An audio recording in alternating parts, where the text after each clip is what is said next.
Well, hi, everybody. I'm Jen. This is my channel, and it's called Jen is a Work in Progress because when I started this channel, I was talking about, I didn't know what I was going to talk about. I just wanted to have a vlog because I like to talk.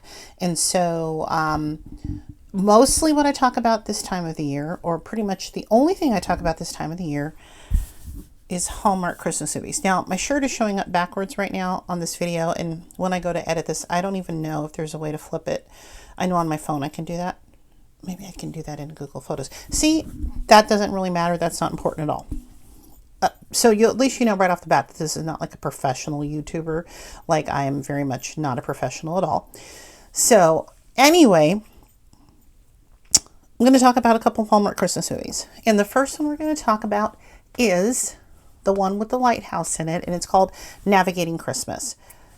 This has that Steven guy whose last name starts with an H. I want to say it's Hazar or something like that. I've talked about him in previous videos and said that I wasn't sure what I felt about his face because he has that kind of beard where it's just like, like stubbly, but like not a beard.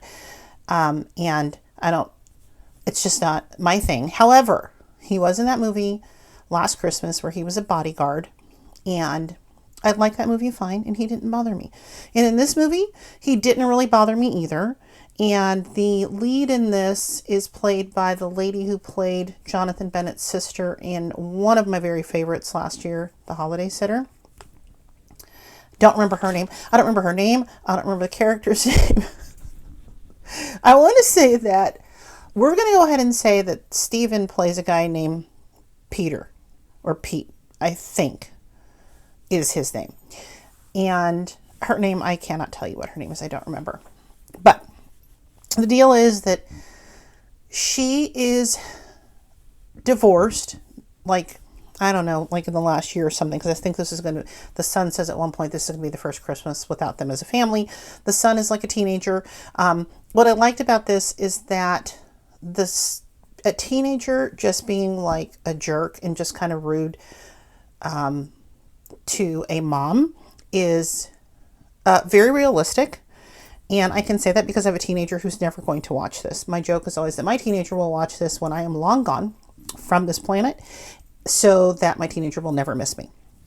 But I do know a thing or two about that sort of thing, first of all. But he was, I don't know, I thought he was more of a jerk than he should be, but he's blaming his mom for the divorce. We find out later that it is not his mom's fault that they got, we should know that kind of going in, but I won't spoil it, but there's more to it than meets the eye that he's unaware of. And so she decides because, dad is supposed to take him somewhere for Christmas. Go take him to Whistler for skiing. And then dad backs out at the last minute, calls mom, tells mom, I'm not coming. And like, can you tell him?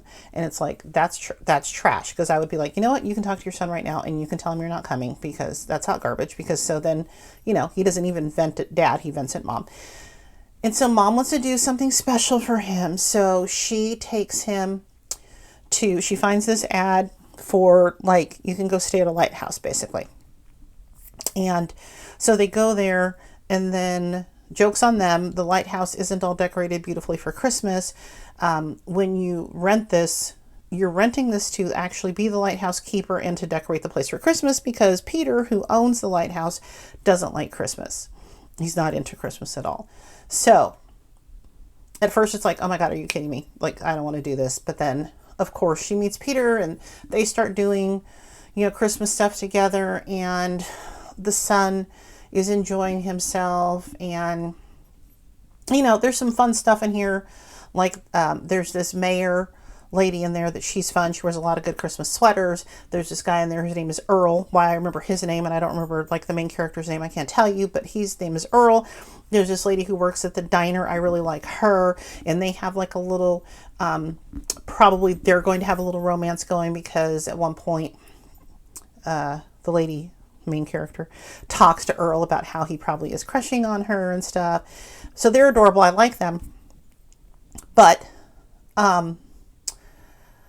There are some parts of this movie that are I don't think it's a very well written movie. There are some lines that are just very, what's the word I'm looking for? Flat or unbelievable, or when they get into this little spat, something he says like doesn't even make any sense that he would say this to her. Because I found myself at times just feeling a little cringy or feeling a little bored, but it was a movie and it was there and it was fine. I'm thinking that, like, as I keep going back to checking it twice, which I only gave a 2.5, and this one, I'm going to go ahead and say it's a 2.75 because I think that it does have a lot of good Christmas feels. I do like the son, when the son is hanging out with this girl that he meets on the island, they're cute together.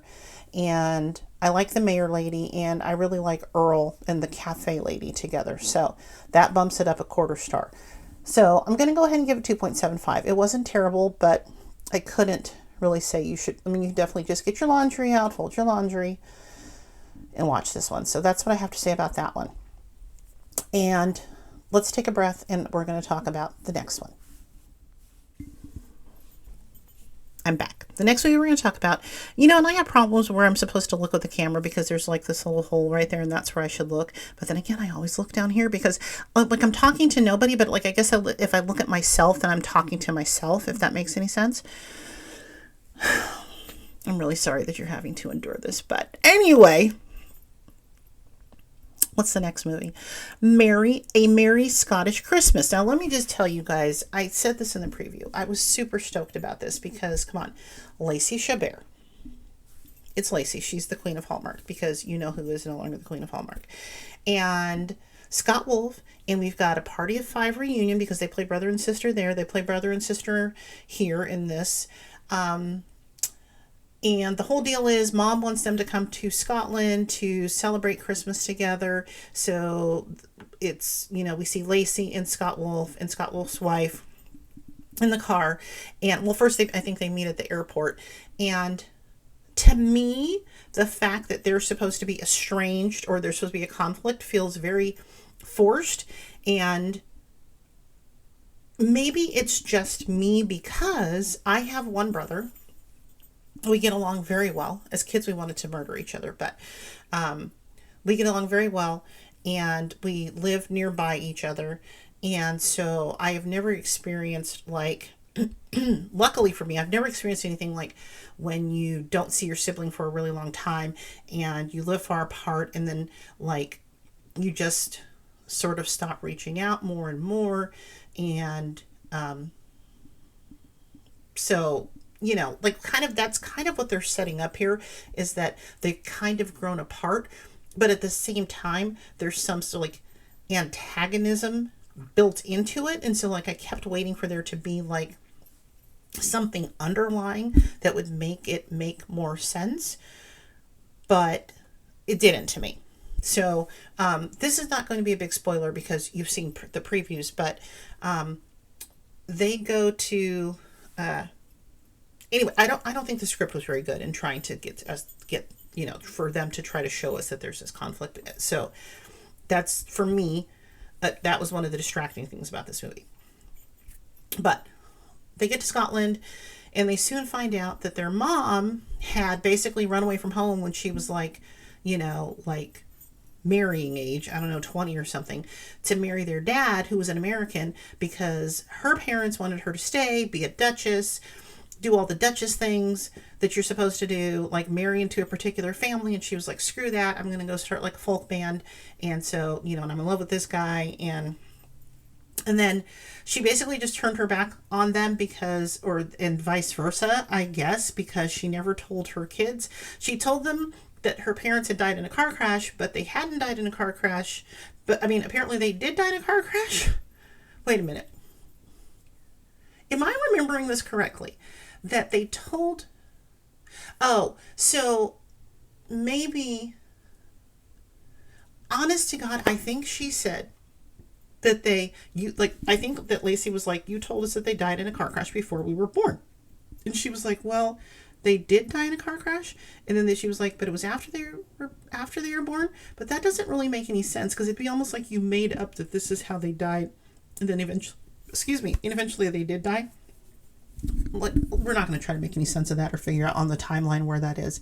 But she basically didn't have any contact with her parents or have the kids meet her parents or any part of that family. They had no idea that she was a duchess and this whole thing. So of course they find out, and they're pretty miffed that their mom has kept this relatively big secret from them for like all their lives and stuff, which I completely get. That's valid. But speaking of the mom, I like her. She's actually Scottish. There are actually people in this. There are several people in this movie who are Scottish. And just like in Heidelberg Holiday, I really appreciate it when you put people like in the country who are like from that country, so their accents are like for real. That's awesome. Nice touch. So I do like her. But here's the problem. I cannot find online anywhere how old she is. It does not say on IMDb. I did a Google search. It doesn't say. Because something that Hallmark is constantly doing is giving us moms who are too young to be the mom of that kid. You guys, Scott Wolf is 55 years old. He's 55. So I'm 53. So I'm not saying he's old, because I'm 53.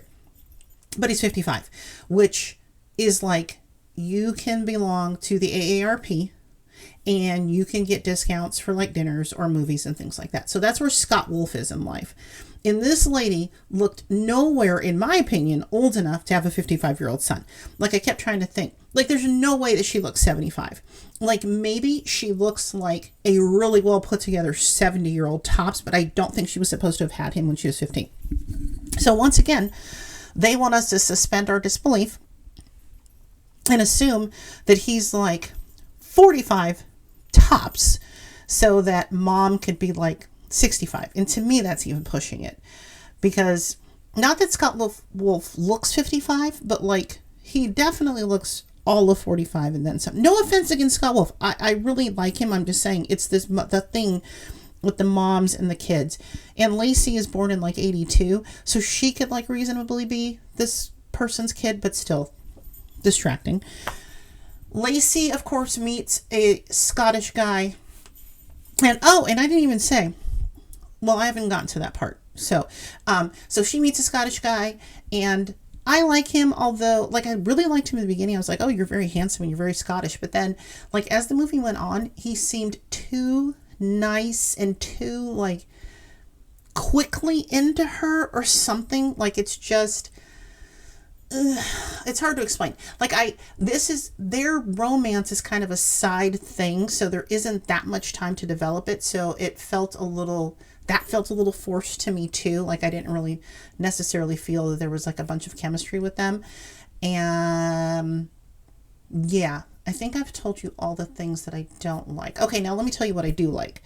I like that it's in Scotland. I love that it's in Scotland. I am actually 22% Scottish. It's actually my biggest chunk of my origin. And so that's fun. And I like that there were so many Scottish people in it, and I like all the kilts and stuff. And there is a cameo in this movie that I am not going to give away, because when the person doing this cameo came on screen, I literally like squealed in delight. And I think that anybody who is a Hallmark fan, particularly a Lacey fan, fan of Lacey movies, will be thrilled about this cameo, because it's super, super, super fun. The cameo is gotta bump this up by a quarter star alone. So that tells you how good it is. Yeah, so I'm going to go ahead and give this, I don't remember what I decided to give this, and I think that I'd already decided on something. But I'm going to go ahead and give it 3.5, because it's going to get a quarter star just for that cameo and a quarter star for being so Scottish. Because I really think that it's kind of a 3, because of places where, in my opinion, the conflict is forced and the script is just a little bit terrible. And yes, going into it, I had my big expectations and stuff, but I think that 3.5 is fair for this one. So that's it. And now I'm trying to think if I said what my final score was for the last one, and I don't remember. I think I did.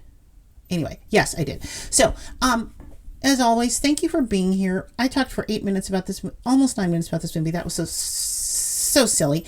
Thank you for being here. I really appreciate you being here. If you're watching this on the YouTube, which I'm sure you will because I don't post these on Instagram when they're so long, if you have an account and you would like to like it, like to subscribe, oh, it would make my day. It would make my life. It would be great. So, as always, though, really, thank you. If you don't want to do any of that, I don't care. I'm just glad you were here. And let me know what you think. I would love to hear what you think. Okay, bye.